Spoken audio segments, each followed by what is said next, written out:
انسان کو عطا کیا ہے، آدمیت اور بشریت کا امتیاز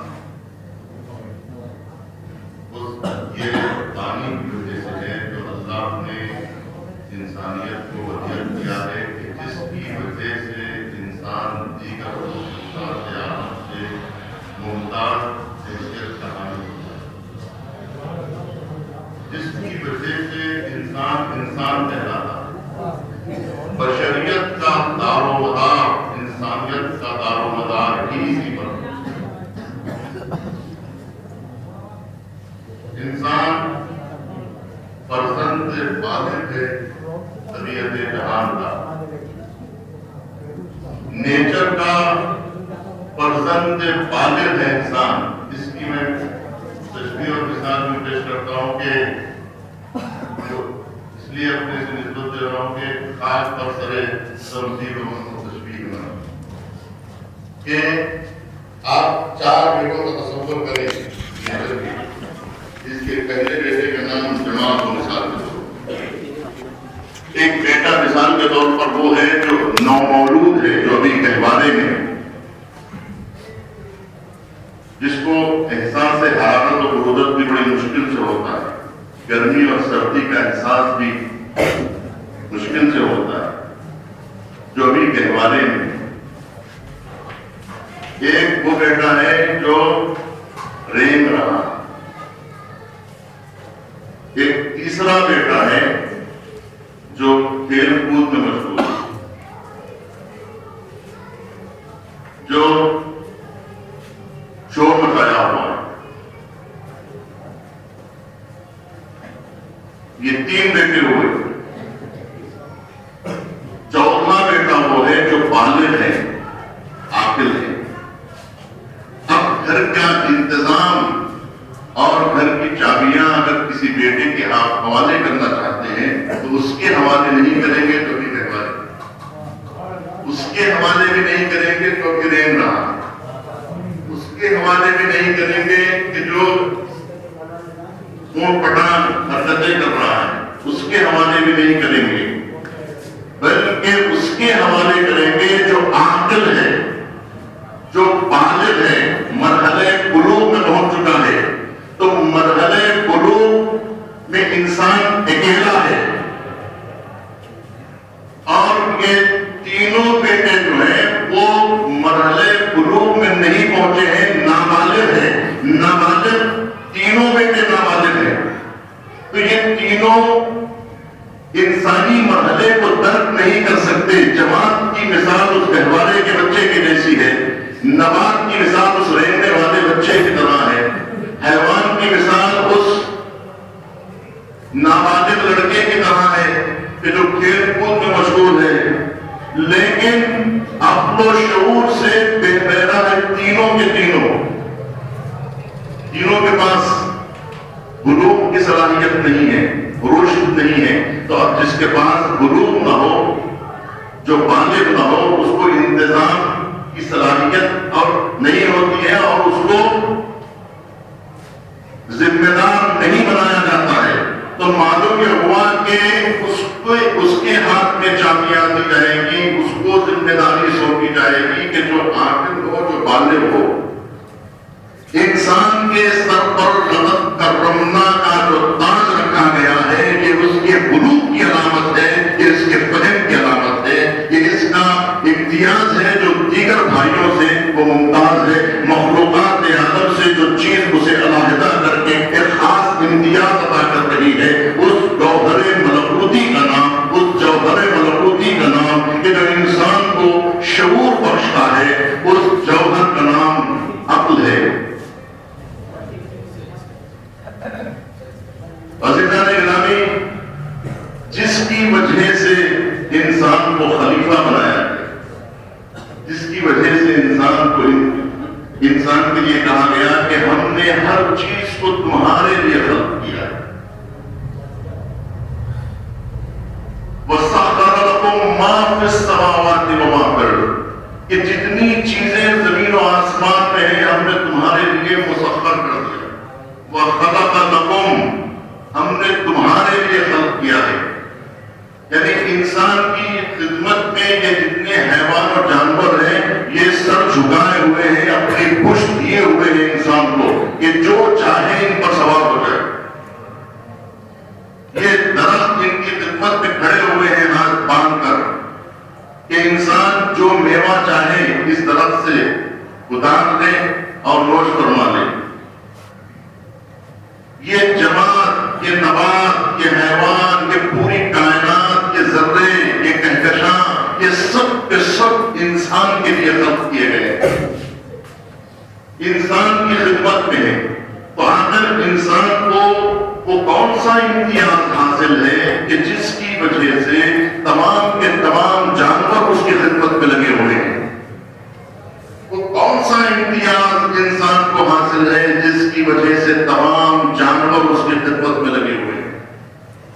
تمام حیوان, تمام درخت, سب کے سب پورا چمن اس کے زیر نظر اور اس کے تحت فرمان, سب کچھ اس کے لیے خلق کیا گیا ہے. یہ زمین یا آسمان, زمین کا فرش یا آسمان کا شامیانہ, یہ ستاروں کی شمع یا آفتاب و مہتاب کی قندیلیں, بے آب و گیا ریگستان, لہرتا ہوا سمندر, کروٹیں لیتا ہوا صحرا, پھل کھاتی ہوئی صورت سندر, ہر چیز انسان کے لیے خلق ہوئی ہے. طبیعت اسی لیے یہ کہا گیا کہ جب انسان ہی نہیں رہے گا تو زمین کا فرش لپیٹ دیا جائے گا, چاند و سورج کی قندیلوں کو بجھا دیا جائے گا, ستاروں کی شمع گل کر دی جائیں گی. کیوں؟ اس لیے کہ جس کے لیے بنایا گیا تھا جب وہی رہنے والا نہیں ہے تو پھر اس کا فائدہ کیا ہے؟ یہ ساری رونقیں انسان کی وجہ سے ہیں. یہ پرند جو چہچہا رہے ہیں, یہ چرند کے پرند, یہ طیور, یہ سارے کا سارا انجمن, یہ ساری کی ساری کائنات جو جگمگا رہی ہے وہ انسان کی وجہ سے. یہ ساری رونقیں انسان کی وجہ سے. اگر انسان ہی روئے زمین پر نہیں رہے گا تو یہ ساری کہکشاں, یہ ساری کائنات عدم کے سناٹے میں غرق ہو جائے گی, کچھ بھی باقی نہیں رہے گا. نہ زمین رہے گی, نہ آسمان, نہ چاند رہے گی, نہ ستارے, کچھ بھی نہیں رہے گا. کیوں؟ اس لیے کہ جس کے لیے بنایا گیا تھا وہی باقی ہے. جب یہ خیال آتا ہے کہ آخر اتنی بڑی کائنات ختم کیسے ہوگی, اتنی بڑی کہکشاں ختم کیسے ہوگی, آخر پروردگار اسے ختم کیسے کرے گا, اور یہ کائنات کا ملبہ کس کوڑے دان کے حوالے کیا جائے؟ یہ راکھ, یہ ملبہ کہاں گرایا جائے؟ یہ جھومر جو گریں گے اوپر سے, یہ کہکشاں جو اوپر جگمگا رہی ہے, چاند اور سورج اور ستارے اور یہ کواکب, یہ نجوم, یہ سب کے سب جو گریں گے زمین پر تو یہ پورا کچرا کہاں ڈالا جائے؟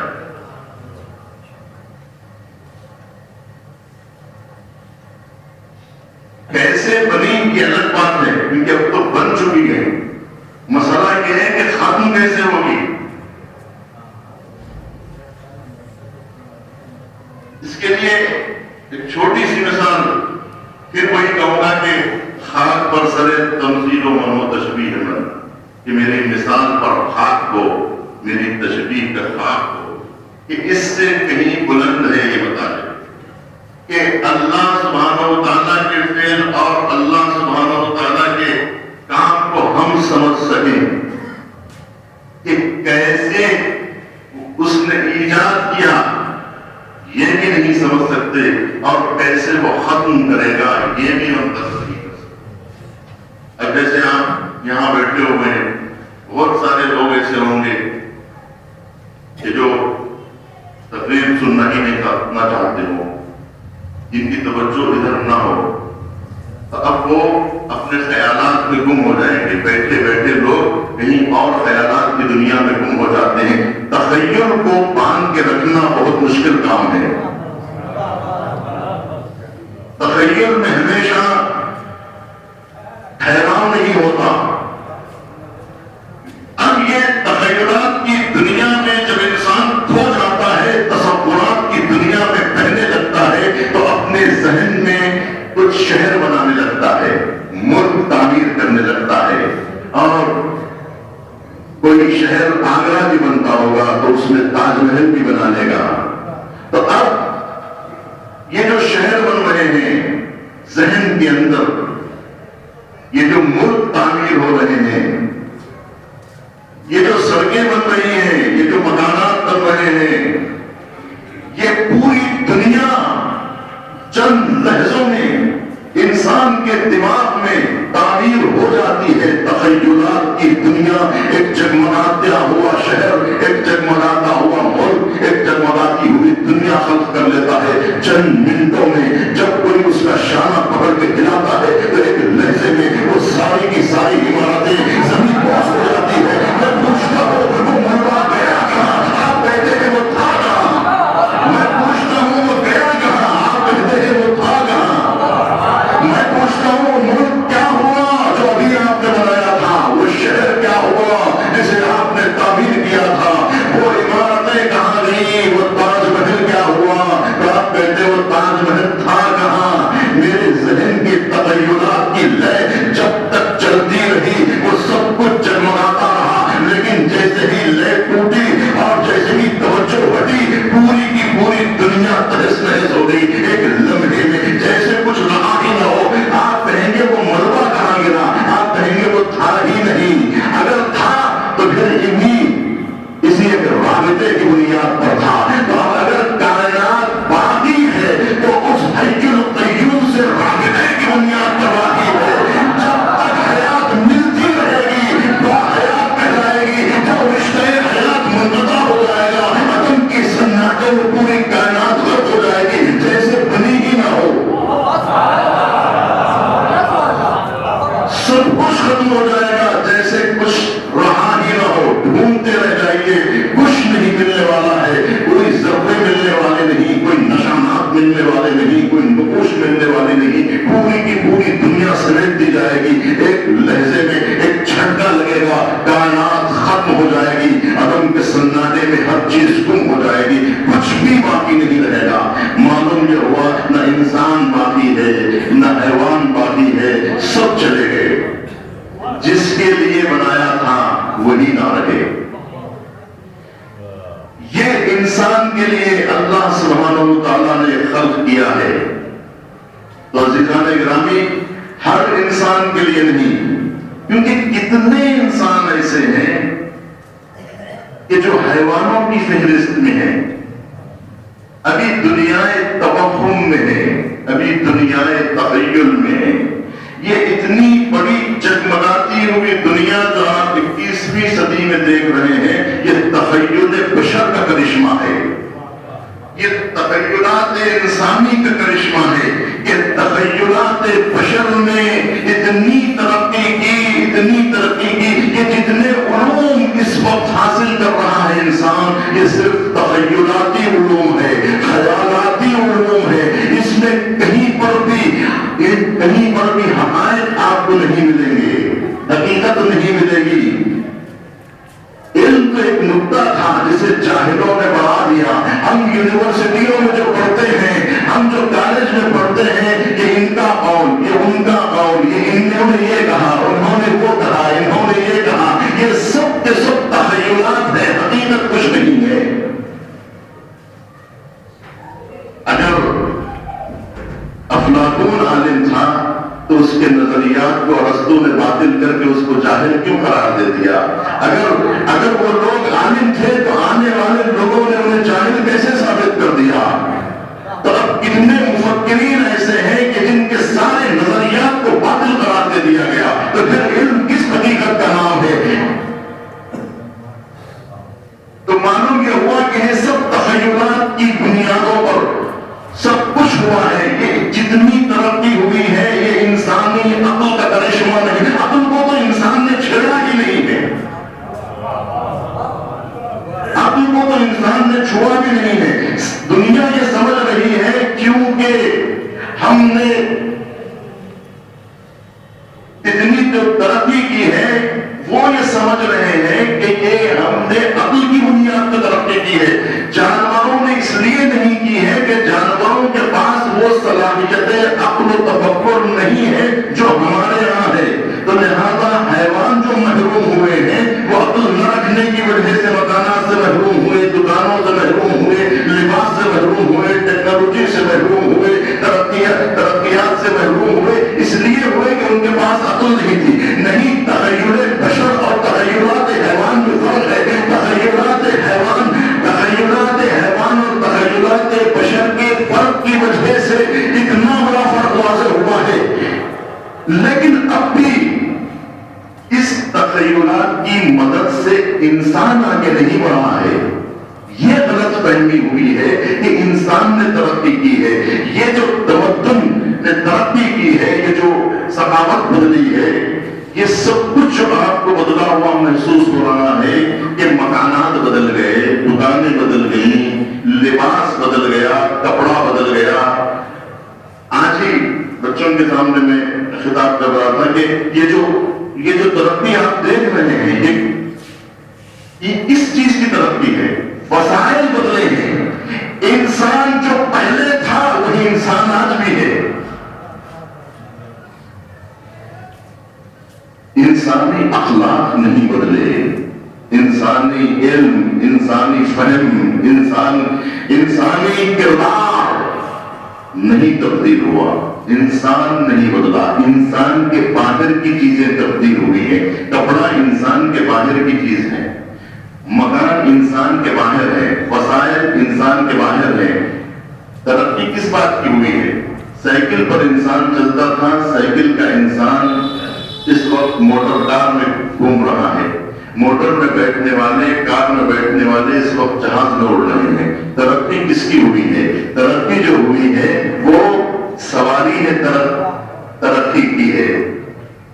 سوار نے ترقی نہیں کی, سواریوں نے ترقی کی ہے. جو چیز بدلا, پہلے کے لوگ مٹی کے برتن میں کھایا کرتے تھے, اب کوکر میں جلایا جا رہا ہے. تو معلوم یہ ہوا کہ باورچی خانے نے ترقی کی ہے, انسان نے ترقی نہیں کی ہے. جو ترقی ہوئی, پہلے جو لباس پہنتا تھا اب وہ لباس نہیں پہن رہا ہے. تبدیلی جو ہوئی ہے وہ کپڑے میں تبدیلی ہوئی ہے, انسان نہیں بدلا ہے. جو گزشتہ کا دور جہالت تھا وہی دور جہالت آج بھی باقی ہے.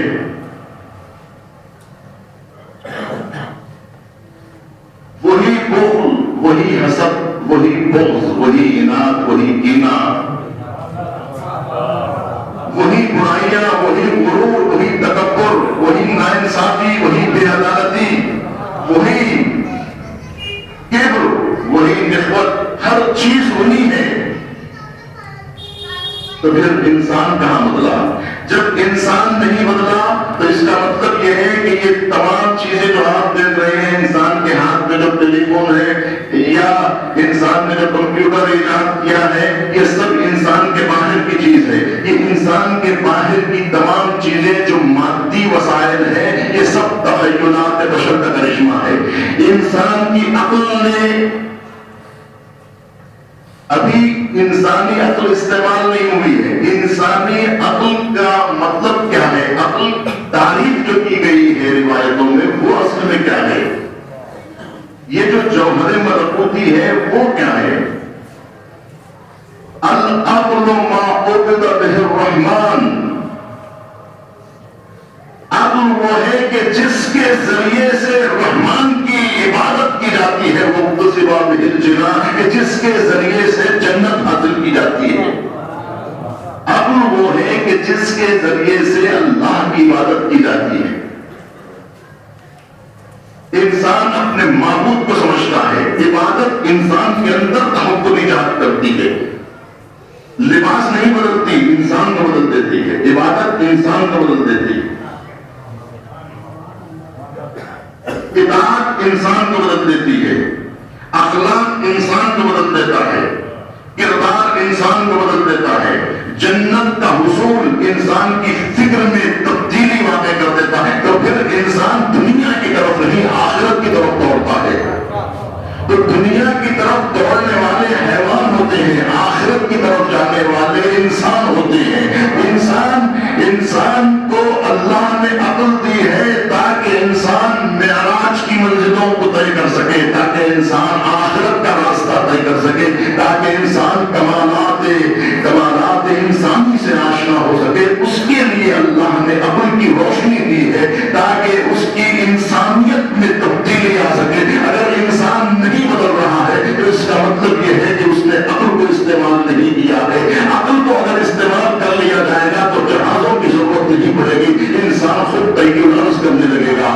اگر انسان کی عقل اگر اللہ سے مربوط ہو جائے اور تقوی الہی حاصل ہو جائے تو پھر یونیورسٹی میں جانے کی ضرورت نہیں ہے۔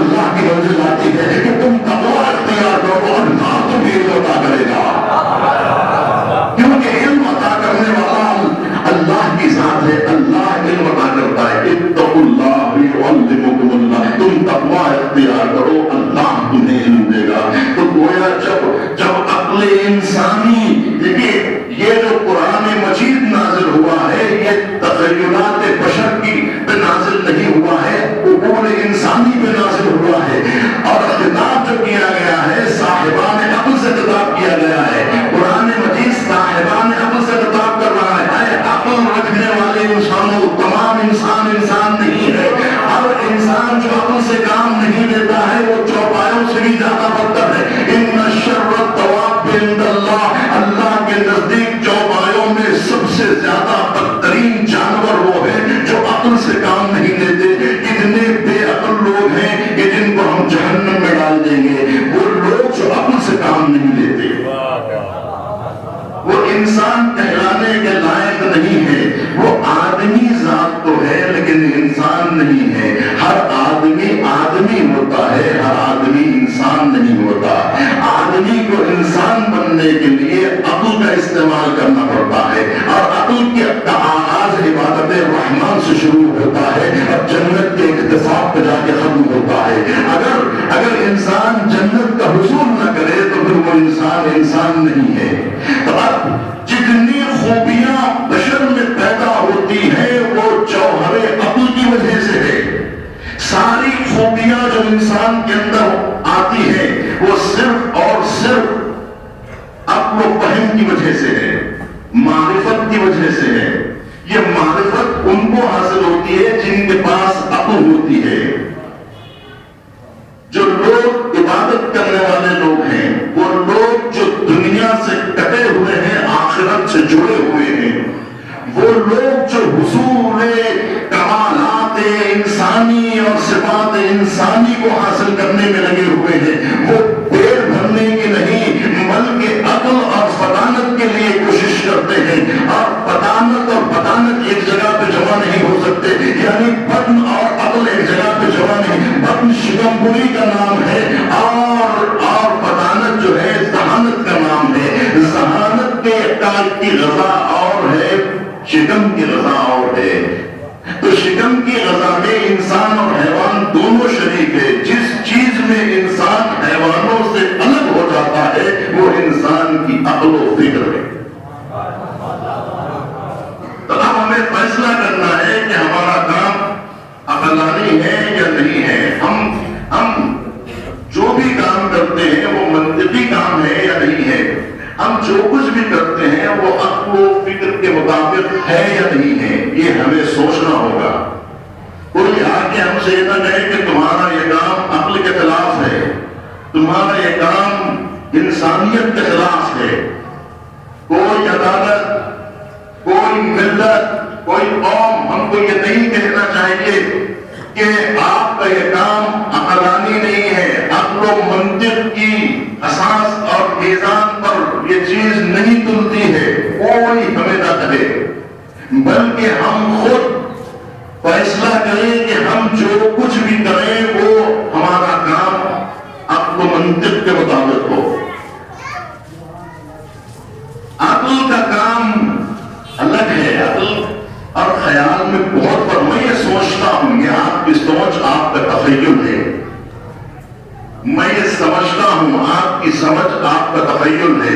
کتنے فضائل تخیلات کی مدد سے کہے گئے ہیں, کتنی مدح جو کی گئی ہے وہ تخیلات بشر کی دین ہے, لیکن عقل انسانی نے مدح نہیں کی ہے, اس لیے کہ ابھی عقل انسانی نے معرفت اہل بیت حاصل نہیں کی ہے. محبت اور شقاوت یا محبت اور نفرت جو سمجھی گئی ہے وہ حیوانی سطح پہ سمجھی گئی ہے, کیونکہ حیوان بھی محبت کا احساس کرتا ہے اور نفرت کا احساس کرتا ہے, لیکن وہ معرفت سے پہلے ہوتی ہے. انسان کی جو محبت ہوتی ہے وہ معرفت کے بعد ہوتی ہے. معرفت سے پہلے حیوانی محبت ہے اور معرفت کے بعد جو محبت ہوتی ہے وہ انسانی محبت ہے. تو انسانی محبت کے لیے معرفت ضروری ہے.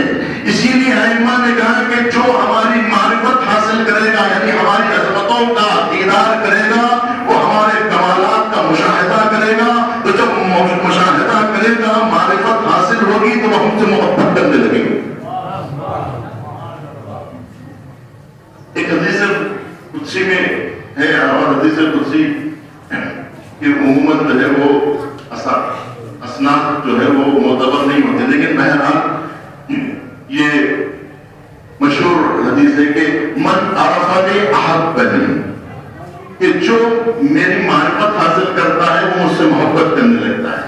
معرفت کے بعد من عرفنی احبنی ومن احبنی اشقنی, اور جو مجھ سے محبت کرتا ہے وہ مجھ سے عشق کرنے لگتا ہے. ومن اشقنی اشقتہ, اور جو مجھ سے عشق کرتا ہے میں بھی اس سے عشق کرتا ہوں. ومن اشقتہ قتلتہ, اور جس میں عشق کرتا ہوں اس کو میں قتل کر دیتا ہوں. اور جس کو میں قتل کرتا ہوں ومن قتلہ فعلی دیتہ, اس کی دیت مجھ پر واجب ہو جاتی ہے. ومن علی دیتہ فانا دیتہ, تب میں اس کی دیت بن جاتا ہوں. صلوات پڑھو.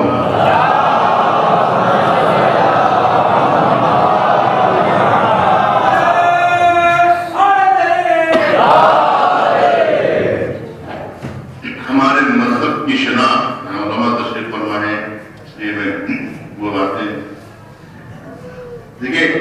ہماری مشہور جو کتابیں ہیں جیسے اصول کافی ہے, تہذیب, استبصار اور رحم اللہ یحصر الفقیر, ان تمام کتابوں میں, ان تمام معتبر کتابوں میں اصول کافی کو ایک خاص مرتبہ حاصل ہے, اس لیے کہ آپ سب سے مقدم ہیں. محمد ابن یعقوب کلینی نے اصول کافی لکھی ہے, اور آپ نے 12 اصول کافی کی یہ روایتیں سنی ہوں گی کہ اصول کافی میں کہ ابواب میں پھر ابواب روائی جو مرتب کیے گئے ہیں وہ بہت ہی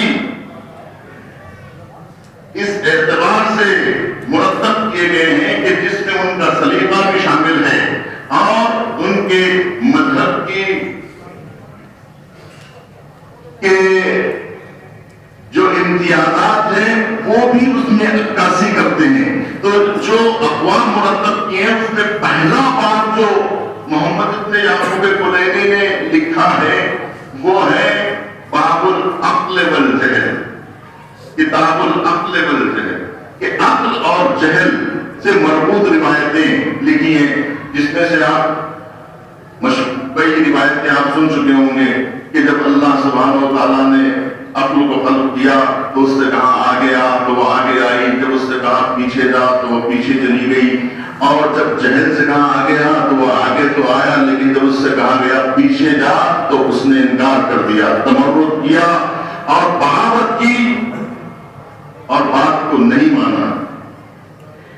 لیکن خاص بات کیا یہ ہے کہ ایک دیکھیں کہ عقل کو جہل کے مقابلے میں استعمال کیا گیا. جہل کو عموماً علم کے مقابلے میں ہم استعمال کرتے ہیں اور کہتے ہیں کہ جو شخص عالم نہیں ہے وہ جاہل ہے,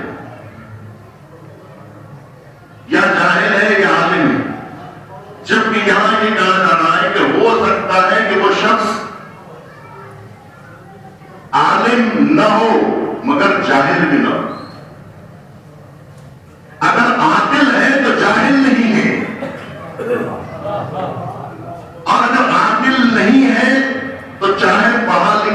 کیوں نہ ہو وہ جاہل ہے.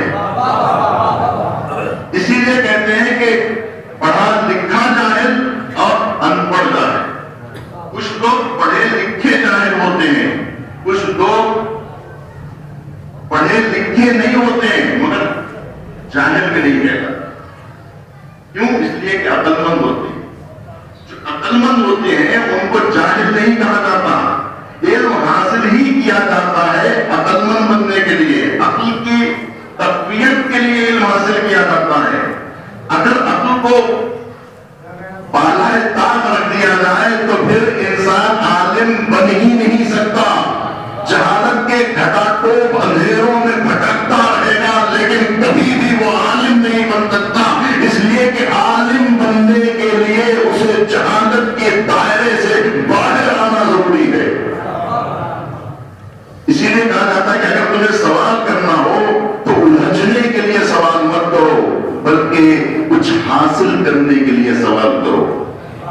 اگر کوئی الجھنے کے لیے کوئی عالم اگر الجھنے کے لیے سوال کر رہا ہے تو وہ جاہل کے برابر ہے, اور اگر کوئی جاہل حاصل کرنے کے لیے سوال کر رہا ہے تو وہ عالم کے برابر ہے. یعنی الجھنا جہالت کی علامت ہے. جہالت در حقیقت کفر ہے, جہالت در حقیقت بغاوت ہے, سرکشی ہے, ظلم ہے, زیادتی ہے. جو ظلم کرنے والے ہوتے ہیں انہیں جاہل کہا جاتا ہے.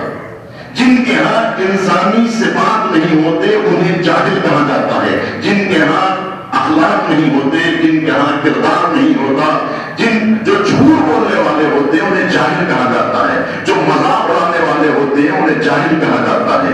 جو غرور اور تکبر سے کام لیتے ہیں انہیں جاہل کہا جاتا ہے. تواضع اور انکساری کرنے والوں کو جاہل نہیں کہا جاتا, اور تواضع انکساری در حقیقت جہالت نہیں ہے, عالمانہ صفات ہے.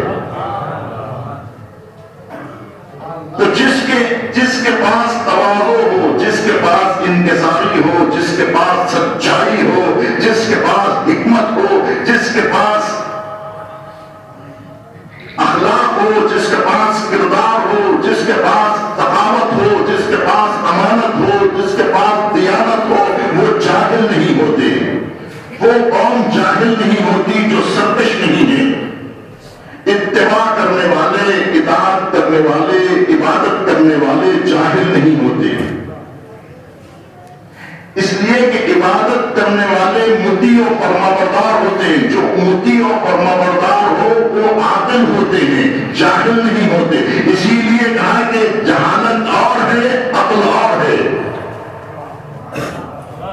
تو ہمیں عالم نہیں عاقل بننا ہے, جہالت سے باہر آنا ہے. اس لیے کہ یہ سب کے سب یہ جتنی برائیاں ہیں اسے جنود جہل سے تعبیر کیا گیا کہ یہ لشکر جہل ہے. نادانی لشکر جہل ہے, ناانصافی لشکر جہل میں شامل ہے, بددیانتی لشکر جہل میں شامل ہے, جھوٹ لشکر جہل میں شامل ہے, غرور, حسد, بغض, فساد, بربریت, یہ سب جنود جہل ہے, جہل کا لشکر ہے. یہ سب جہل کا لشکر ہے.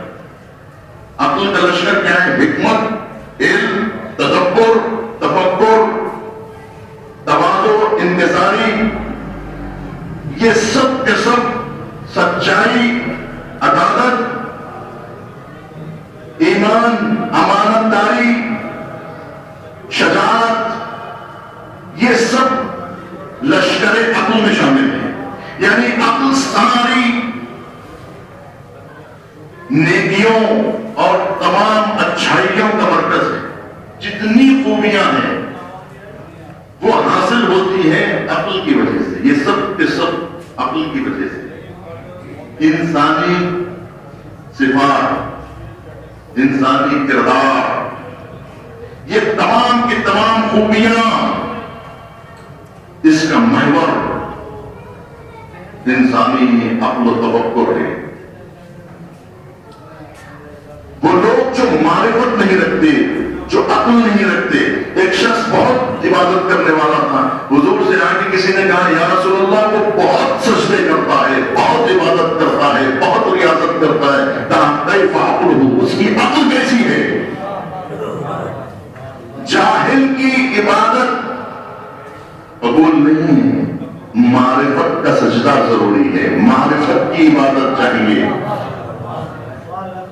اسی لیے اللہ نے کہا نابالغوں پر سجدے واجب نہیں ہیں. بالغ ہونا ضروری ہے، بلوغ ضروری ہے. حیوانوں پر عبادت فرض نہیں کی گئی ہے، اطاعت فرض نہیں کی گئی ہے، انسانوں پر عبادت فرض کی گئی ہے. اس لیے کہ انسانوں کو اللہ سبحانہ و تعالیٰ نے عقل کی دولت سے نوازا ہے.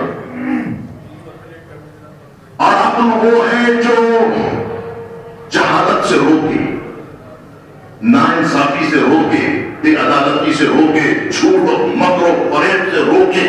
اس طاقت کا نام عقل ہے. عقل کے قال سے ہے وہ چیز، وہ رسی جو اونٹ کو باندھا جاتا ہے، تالا ڈالا جاتا ہے تاکہ وہ ادھر ادھر نہ چل سکے. جو کنٹرول کرنے کی جو طاقت ہے، اس طاقت کا نام عقل ہے جو انسان کو شہوت سے روکتی ہے. اس جوہر کا نام عقل.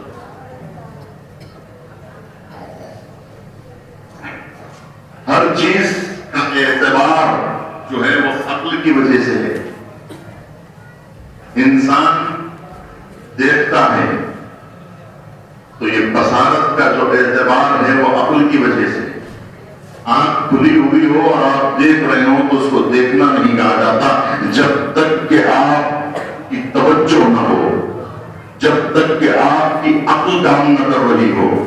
انسان نیند میں بڑبڑاتا ہے، بولتا ہے تو اس کو بولنا نہیں کہا جاتا، کہتے یہ بڑبڑا رہے ہیں. کیوں؟ اس لیے کہ جو بات بغیر سوچے سمجھی بولی جاتی ہے تو اسے بکواس کہا جاتا ہے، بڑبڑانا کہا جاتا ہے. اسے کبھی بھی بات گفتگو نہیں کہا جاتا.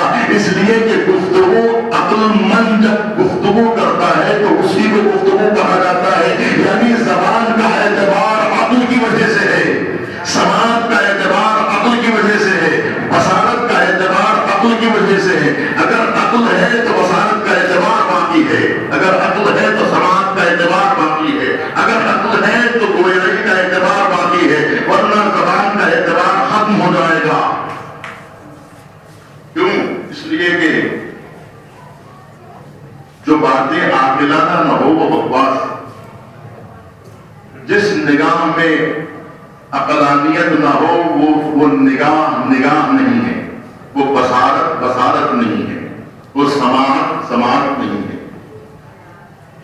یہ سارے کے سارے جو احساسات ہیں نا، یعنی آنکھ کے ذریعے سے حاصل ہونے والا احساس، حواس سے خمسہ جسے کہتے ہیں، 5 حواس، یعنی دیکھنے کی صلاحیت، سننے کی صلاحیت، بولنے کی صلاحیت، یہ جو احساس کی جو صلاحیت ہے، یہ ساری صلاحیتوں کا اعتبار عقل کی وجہ سے ہے. یہ سب کے سب عقل کے محتاج ہیں، لیکن عقل حواس کی محتاج نہیں ہے. حواس عقل کی محتاج ہے لیکن عقل حواس کی محتاج نہیں ہے. اب سنیے ابن سینا جو کہتا ہے. ابو علی سینا ایک مشہور حکیم گزرا، صرف حکیم طبیب نہیں تھا بلکہ اس نے 2 عظیم ترین کتابیں لکھی ہیں، ایک قانون اور ایک شفا. قانون میں طبی باتیں اور جو ہے وہ حکیمی نسخے اور جو کچھ بھی ہے وہ اس نے قانون والی کتاب میں لکھی ہے. لیکن وہ کتاب شفا میں اس نے تمام کے تمام وہ مسائل زندگی کو اور تمام علوم انسانی کو اس نے جمع کر دیا ہے. آپ اتنا بڑا مفکر اب شان امیر المومنین میں جب گفتگو کرتا ہے تو کیا کہتا ہوگا؟ ہمیں سننا ہوگا کہ ابو علی سینا امام امیر المومنین کے بارے میں کیا کہتے ہیں. تو ابن سینا کہتا ہے، سوال پڑھو،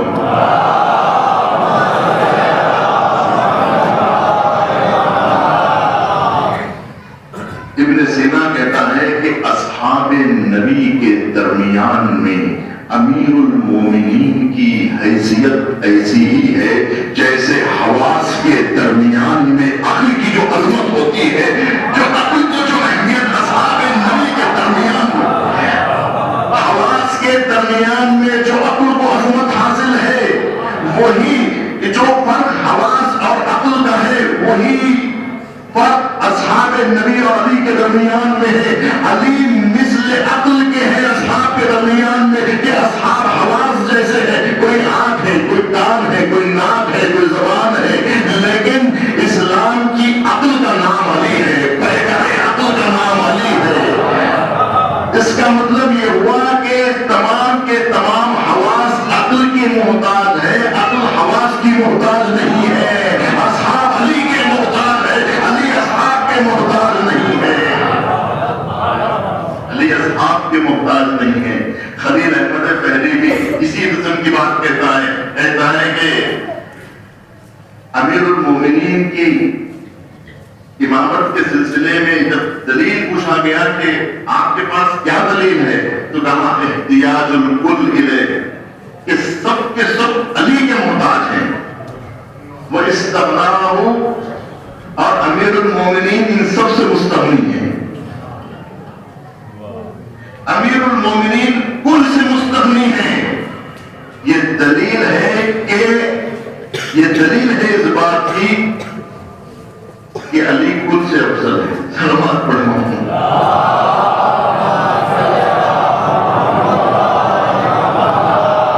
وَدَلِيلَ أَنَّهُ إِمَامُ الْكُلِّ، یہ دلیل ہے کہ علی امام الکل ہے، اس لیے کہ احتیاج الکل الیہ وَإِسْتَغْنَاهُ عَنِ الْكُلِّ، کہ وہ کل کے سے مستغنی ہے اور کل ان کا محتاج ہے، لہذا یہ امام الکل۔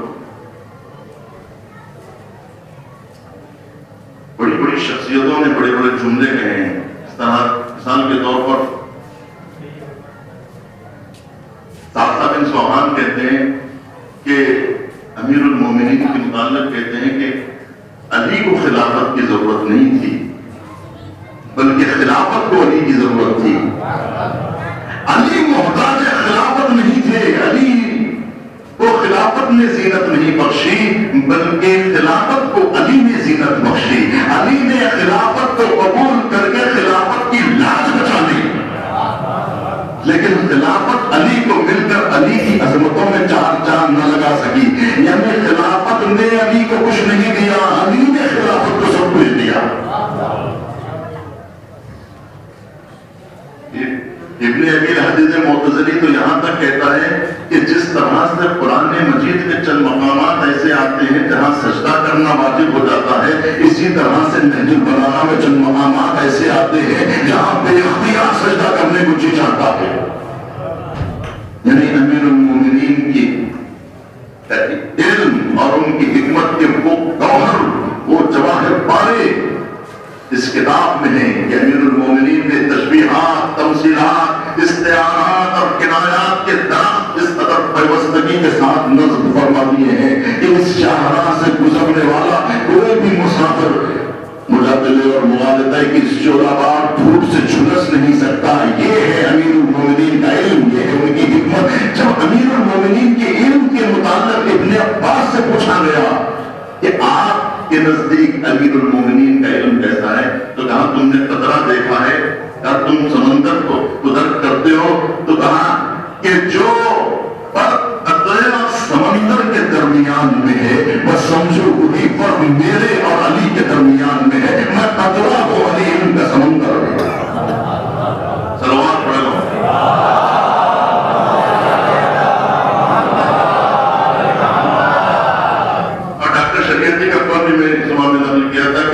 علی کو ماننا مسلمانوں کی مجبوری ہے، علی کو ماننا مسلمانوں کی مجبوری ہے۔ کیوں؟ اس لیے کہ مسلمانوں کو سنت نبی چاہیے، اور سنت نبی اصحاب کے درمیان کرچی شکل میں ہے، کہیں پر بھی وہ آئینہ نہیں ہے جو کل سنت اور سیرت کو اجاگر کر دے۔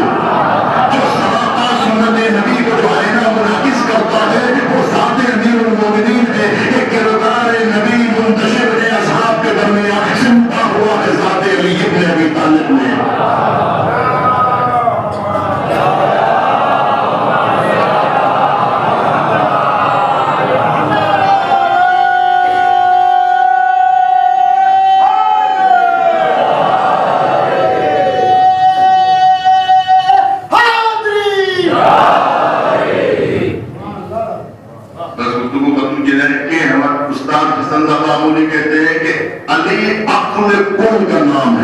فاطمہ نفس کل کا نام ہے. علی عقل کل ہے، یعنی علی مجسم عقل ہے، علی پیکر شعور ہے. یعنی اب یہی وجہ ہے کہ جتنے کمالات ہیں وہ سب علی کا طواف کر رہے ہیں، اس لیے کہ ہر کمال یہ کہتا ہے کہ جہاں عقل ہوگی میں وہاں جاؤں. اس لیے کہ تمام صفات انسانی ہے. صفات انسانی کے لیے کعبہ چاہیے، محور چاہیے کہ جس کے اطراف میں یہ کمالات گردش کرے. یہ کمالات انسانی وہ ہے جو حیوانات کے یہاں نہیں پائے جاتے. اسی لیے کہا کہ قرآن حیوانوں پہ نازل نہیں ہوا ہے، انسانوں پہ نازل ہوا ہے. اِنَّا عَرَضْنَا الْأَمَانَةَ عَلَى السَّمَاوَاتِ وَالْأَرْضِ. جب ہم نے امانت الہیہ کو پیش کیا زمین و آسمان کے سامنے تو سب نے انکار کر دیا. فَحَمَلَهَا الْإِنسَانُ، انسان نے اس کو متحمل ہوا. تو معلوم یہ ہوا کہ تمام فضائل قرآنی اگر کوئی متحمل ہو سکتا ہے تو وہ انسان ہے. اور انسان وہ ہے جو عاقل ہو، اور عقل میں فرق ہے. جو عقل کل ہے وہ ذات امیر المومنین علی ابن ابی طالب کی ذات ہے.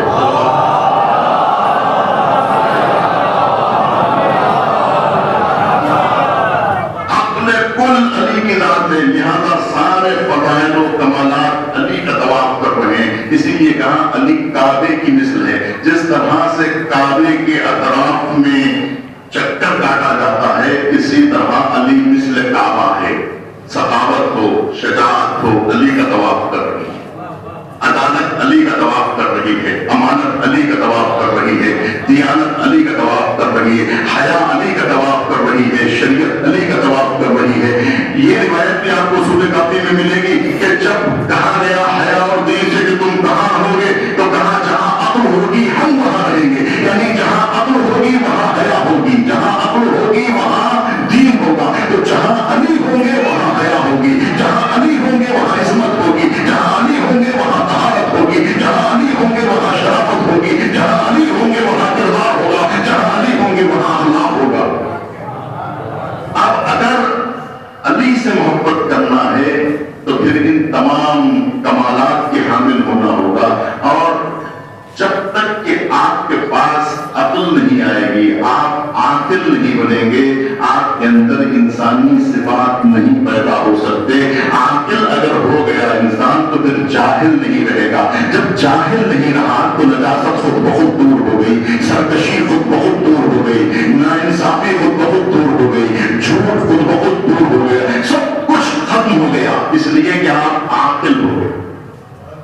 عزیزان گرامی، امیر المومنین کہتے ہیں کہ جب ایسی ذات کے بارے میں لوگوں نے کہا علی کو سیاست نہیں آتی، یعنی علی جو عقل کل ہے، جنہیں عقل کل کا خطاب کیا گیا. نبی کریم نے اسی لیے کہا کہ علی کل ایمان ہے، علی کل ایمان ہے. اس لیے کہ جہاں جو کل عقل ہوتا ہے وہ کل ایمان ہوتا ہے. جو انسان کامل ہوتا ہے وہی مومن کامل ہوتا ہے. لیکن لوگ کہتے ہیں کہ امیر المومنین کو سیاست نہیں آتی، اور مقابلے میں امیر المومنین کے جو مقابلے میں چکا وہ زیادہ عقل مند، یعنی حاکم شام زیادہ عقل مند ہے. امیر المومنین نے کچھ کام ایسے کیے جیسا ابو الاعلیٰ مودودی نے خلافت و ملوکیت میں بھی لکھا ہے کہ امیر المومنین کو یہ اقدام نہیں کرنا چاہیے تھا. ان کی کوئی غلطی نہیں بتائی لیکن ایک آدھ جگہ پر حرف رکھا. بات یہ ہے کہ جو عقل کل ہے اس سے غلطی کا امکان کیسے ہو سکتا ہے، اس کا کوئی بھی اقدام جاہلانہ کیسے ہو سکتا ہے. کوئی بھی فعل اگر غلط سرزد ہوا ہے تو وہ جہل کی وجہ سے ہوتا ہے، عقل کی وجہ سے نہیں ہو سکتا. تو پھر یہ کہنا کہ امیر المومنین کو سیاست نہیں آتی تھی اور غیر دانشمندانہ فیصلہ آپ نے کیا، یہ ممکن ہی نہیں ہے کہ امیر المومنین کا کوئی اقدام غیر عاقلانہ ہو اور لاشعوری کی بنیاد پر امیر المومنین نے کوئی فیصلہ لیا ہو. ایسا نہیں. امیر المومنین نے جو بھی فیصلہ لیا ہے وہ عقل و خرد کے مطابق تھا. وہی الزام آج امیر المومنین کے فرزند پہ لگایا جا رہا ہے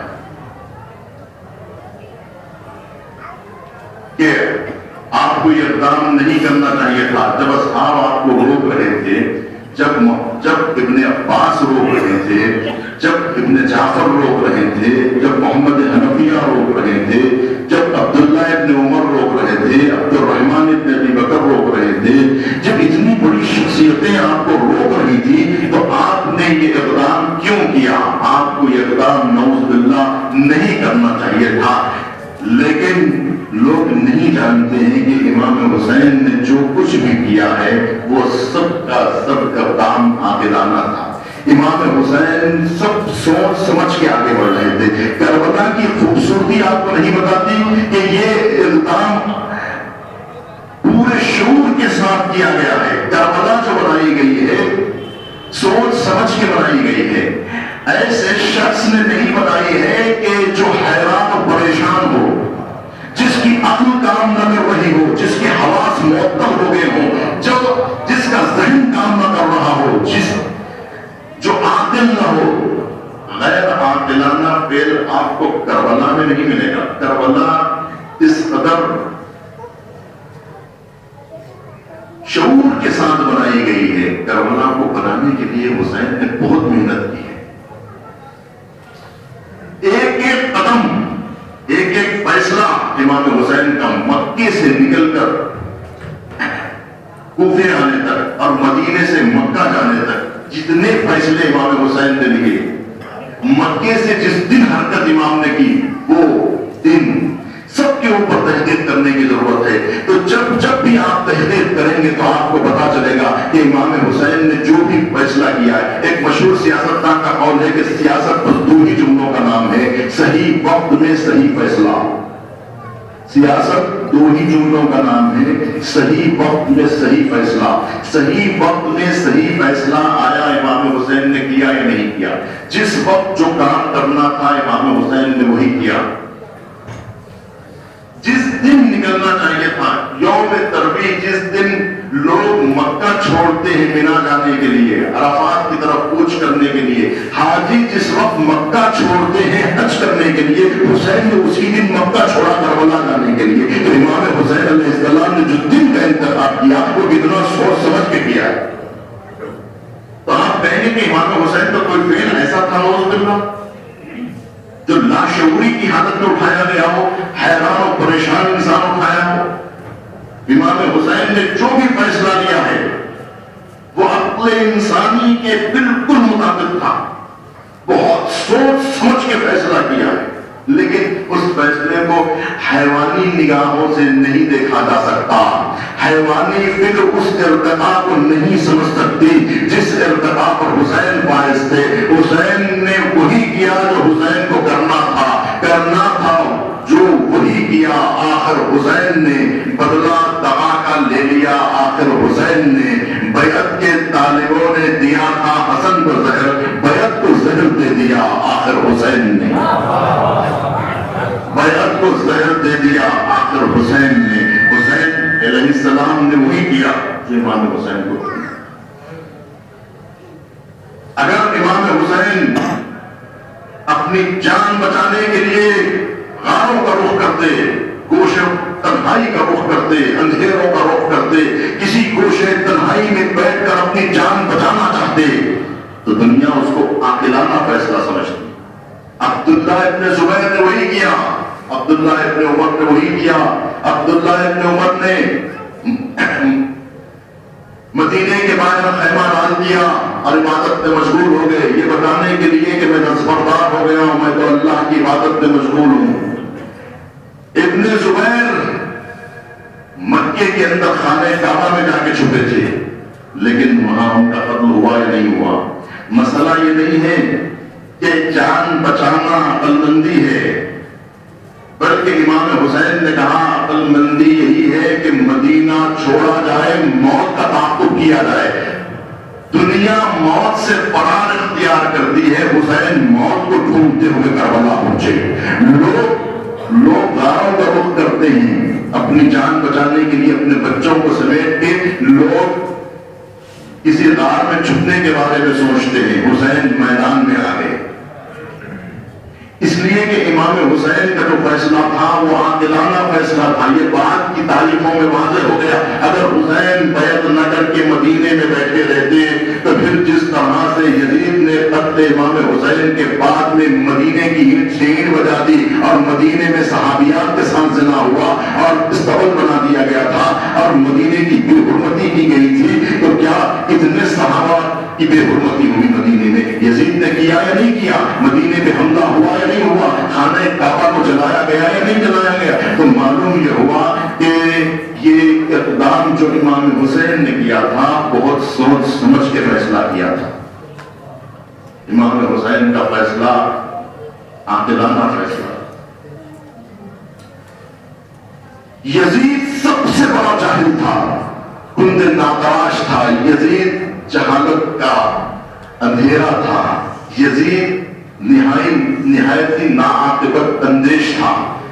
یزید نے جو فیصلہ کیا ہے اس کو پوری بنی امیہ کو بھگتنا پڑا. یزید سے سب سے بڑی غلطی جو ہوئی ہے وہ امام حسین سے بیعت مان کے ہوئی ہے. غلطی حسین نے نہیں کی، غلطی یزید نے کی ہے.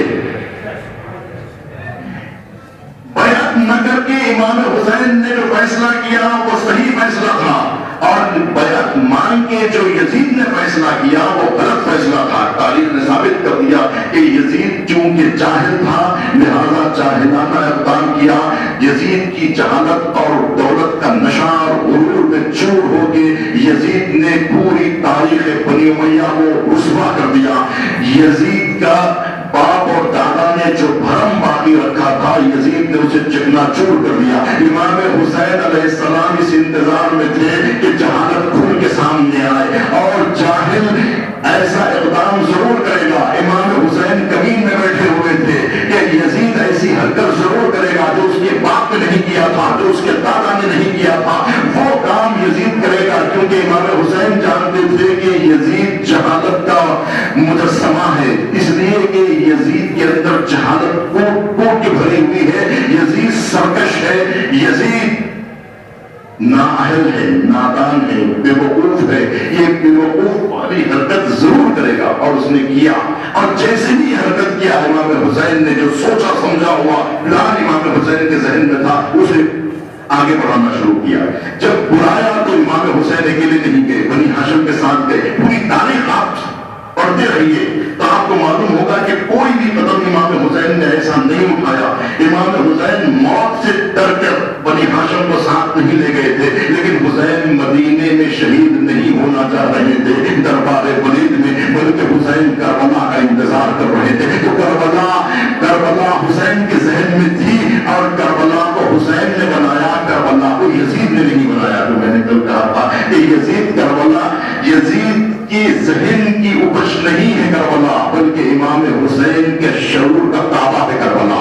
کربلا میں امام حسین کا شعور چھلکتا ہے. کربلا کی اینٹ میں امام حسین علیہ السلام کی سوچ، ان کی فکر کی غمازی ہوتی ہے کہ حسین کتنے باشعور تھے. کربلا کی اینٹیں بتائیں گی کہ کعبہ جو بنایا گیا ہے وہ مٹی چونے اور کانے سے بنایا گیا ہے. کربلا کو جو حسین نے کربلا میں جو کعبہ بنایا ہے وہ کعبہ علی اکبر اور علی اصغر کی اینٹوں سے بنایا ہے، اور اس میں ایک اینٹ بھی باطل کی نہیں لگائی حسین نے. اس لیے کربلا کو کھنگالا ہے حسین نے، اور اتنا پاک بنایا ہے کہ جو آ رہے تھے انہیں واپس کر دیا، جو گھر میں بیٹھے ہوئے تھے انہیں خط لکھ کے بلایا. حسین کو ضرورت ہے. تو حسین ابن علی نے کربلا کو بنانے کے لیے کتنے شعور سے کام لیا ہے. جس وقت حسین پر پانی بند ہو چکا تھا لیکن امام حسین کربلا بنانے میں لگے ہوئے تھے.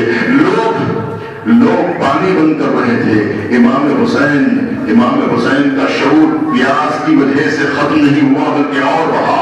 حسینیت میں اور نکھار پیدا ہوا. جیسے جیسے ظلم بڑھ رہا تھا حسینیت نکھر رہی تھی. جتنا بھوک میں اضافہ ہو رہا تھا پیاس میں اضافہ ہو رہا تھا. تو گویا حسین حیوانیت سے اتنی دور ہو کے انسانیت کی معراج پہ پہنچ رہے تھے کہ اب کہیں پر پانی کا شائبہ نہیں، بھوک کا شائبہ نہیں. جہاں فکر غذا کی طرف نہیں، جہاں فکر پانی کی طرف نہیں، جہاں کوئی بھی چیز راحت زندگی کچھ امام حسین کے ذہن میں نہیں. امام حسین معراج کی منزلوں کو طے کر رہے ہیں کربلا کے میدان میں. یہاں تک کہ حسین عدالت، امانت،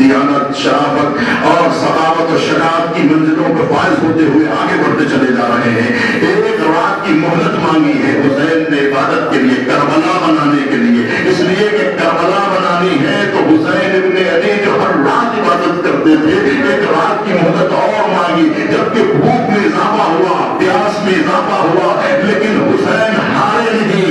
حسین در حقیقت کربلا بنا رہے تھے۔ امام حسین آخر دم تک جنگ لڑتے رہے۔ یہ کہنا غلط ہے کہ فاطمہ کے لال نے تلوار کو نیام میں رکھا، کبھی حسین نے تلوار کو نیام میں نہیں رکھا۔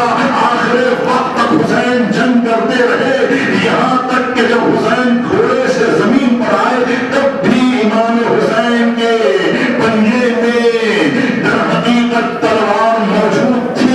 حسین نے تلوار نہیں چھوڑی، آخر وقت تک حسین جنگ کرتے رہے، جب کہ حسین 3 دن کے بھوکے پیاسے تھے۔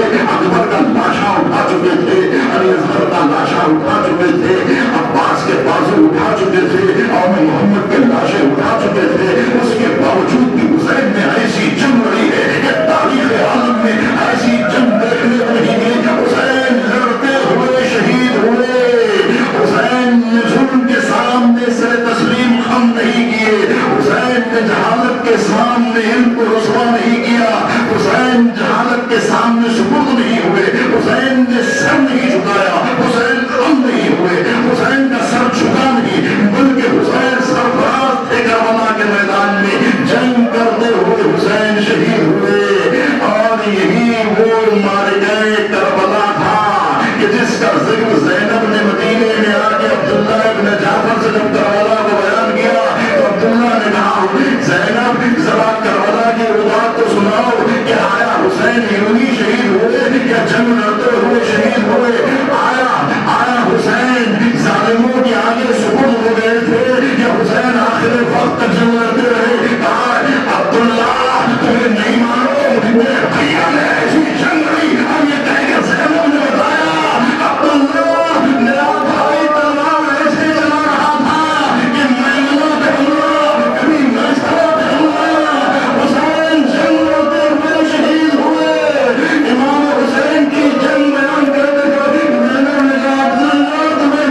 شریف قبول فرما.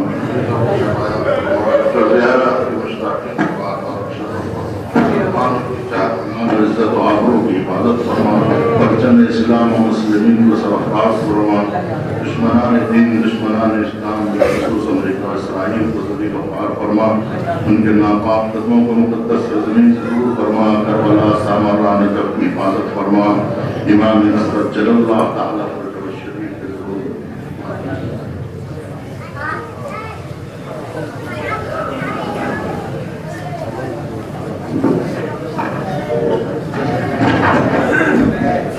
معاملے کل کی مجلس کی 7:30 میں کی جائے گی اور کل کی مجلس